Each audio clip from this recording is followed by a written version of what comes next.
Sir ನಿಮ್ಮ ಹೇಳಿಕೆ ಬಹಳ ಟೀಕೆ ಬರ್ತಾ ಇದೆ. ಯಾವುದಕ್ಕೆ? ಇವಿಎಂ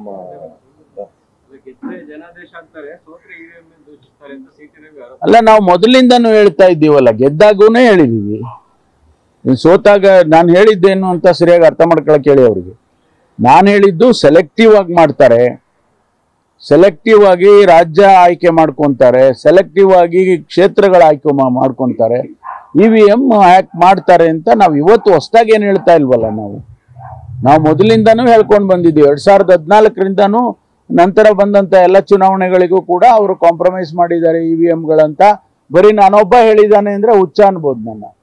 ಆದ್ರೆ ಇಡೀ ದೇಶದಲ್ಲಿ ಜನ ಹೇಳ್ತಾರಲ್ವಾ.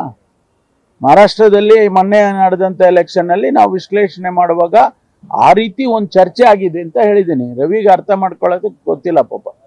ಈಗ ಬಿಜೆಪಿ ಅವಧಿಯಲ್ಲಿ ಅತಿ ಹೆಚ್ಚು ನೋಟಿಸ್ ಆಗಿರುವಂತದ್ದು ಬಹಿರಂಗ ಆಗಿದೆ. ವಿಧಾನಮಂಡಲ ಸಮಿತಿಯವರು ಅವಾಗಲೇ ಡಿಸಿಗಳಿಗೆಲ್ಲ ಸೂಚನೆ 1885 ನೋಟಿಸ್ಗಳನ್ನು ಕೊಟ್ಟಿದ್ದಾರೆ.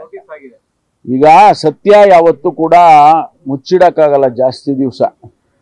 ಈಗ ನಮ್ಮ ಮೇಲೆ ಆಪಾದನೆ ಮಾಡ್ತಿದ್ರು, ನೀವು ಕೊಟ್ಟಿದ್ದೀರಿ, ನೋಟಿಸ್ ಕೊಟ್ಬಿಟ್ಟಿದ್ದೀರ ಅಂತ. ಇವ್ರೇನ್ ಮಾಡಿದ್ರು? ಇವರು ಒಂದು ಸಮಿತಿ ಮಾಡಿ, ಕುಮಾರ್ ಬಂಗಾರಪ್ಪನವರ ಅಧ್ಯಕ್ಷತೆಯಲ್ಲಿ ಸಮಿತಿ ಮಾಡಿ ಇವರು ನೋಟಿಸ್ಗಳು ಜಾರಿ ಮಾಡಿದ್ದಾರೆ. ಎಷ್ಟು ಎಕರೆ ಜಾರಿ ಮಾಡಿದ್ದಾರೆ? 2900 ಎಕರೆ. ಇದು ಸಿದ್ದರಾಮಯ್ಯನವ್ರ ಕಾಲಕ್ಕೆ ಬರೀ 300 ಚಿಲ್ಲರೆ ಎಕರೆ. ಯಾರ್ದು ಜಾಸ್ತಿ? ಯಾರ ಮೇಲೆ ಆಪಾದನೆ ಮಾಡ್ಬೇಕು ನಾವು?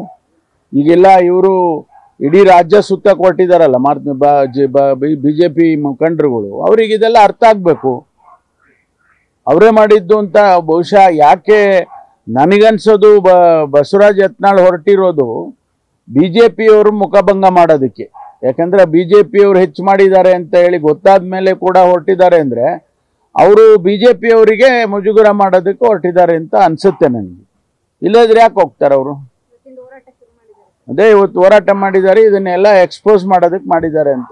ಯಡಿಯೂರಪ್ಪನವರು ಕಾಲದಲ್ಲಾಗಿತ್ತು, ಬೊಮ್ಮಾಯಿ ಅವ್ರ ಕಾಲದಲ್ಲಾಗಿತ್ತು ಅಂತ ಬಂದಿದೆಯಲ್ಲ, ಅದಕ್ಕೆ ಅವರಿಬ್ಬರನ್ನು ಎಕ್ಸ್ಪೋಸ್ ಮಾಡಬೇಕು ಅಂತ ಹೊರಟಂಗೆ ಕಾಣಿಸುತ್ತೆ. ಸರ್ಕಾರದ ವಿರುದ್ಧ ಕಾಣೋದಿಲ್ಲ.